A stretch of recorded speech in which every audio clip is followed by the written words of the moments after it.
भगवान शिव गर्दानी त्रिकालदर्शी कैलाशी अविनाशी की कथा कर रहे हैं।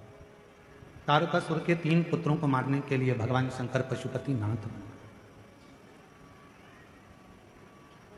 भगवान शिव का नाम पशुपति नाथ हो गया। 3 क्रम है, एक है पशुपति व्रत, दूसरा है पशुपत्य योग और तीसरा है पशुपत्य अस्त्र।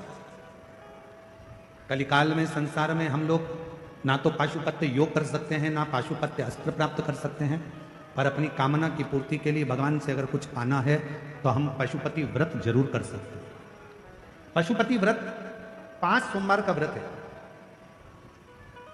पूजा की थाली लेकर मंदिर में जाओ, सुबह पूजन कर आओ, वही थाली को उठाकर रख दो, उसी थाली को शाम को फिर मंदिर लेकर जाओ। प्रसाद बनाकर लेकर जाओ, मीठे का खीर बना लो, सीरा बना लो, हलवा बना लो, मीठा चावल बना लो, कुछ भी बना लो, पर मीठे का प्रसाद लेकर थाली में 6 दिए लेकर जाओ। 6 दिए जमीन पर रखो, प्रसाद के 3 हिस्से करो।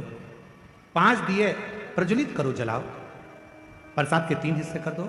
1 दिया मंदिर में नहीं जलाना, उस दिए को वापस थाली में रख लेना। प्रसाद का 2 हिस्सा मंदिर में छोड़ो, 1 हिस्सा थाली में रखकर, जो दिया नहीं जलाया है उसको थाली में रखकर बाबा का जब पूजन पूरा हो जाए उस थाली को लेकर घर आ जाओ।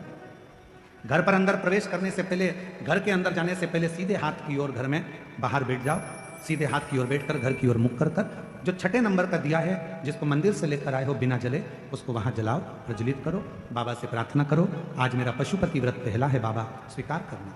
शाम को जब भोजन करने बैठो तो जो मीठे का प्रसाद लेकर आए हो 1 हिस्सा वो तुम खाओ, उस प्रसाद के हिस्से में से किसी को नहीं देना। वो खाने के बाद फिर भोजन खाओ, भोजन करो, भोजन प्राप्त करो। ऐसे 5 सोमवार का व्रत करो। कहीं जाना पड़ जाए तो एक व्रत छोड़ दो, कोई काम पड़ गया तो छोड़ दो, रजस्वला धर्म बीच में आ गया तो छोड़ दो, फिर अगला व्रत करो, पर गिनाएंगे 5।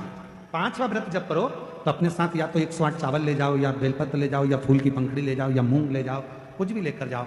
श्रीफल भेंट बाबा को चढ़ाकर ऐसे ही 6 दिए रखकर 5 दिए प्रज्वलित कर प्रसाद के 3 हिस्से कर 2 हिस्से मंदिर में छोड़कर 1 हिस्सा साथ लेकर बिना जला दीपक साथ लेकर घर के दरवाजे के पास बैठकर फिर उसे प्रज्वलित करो।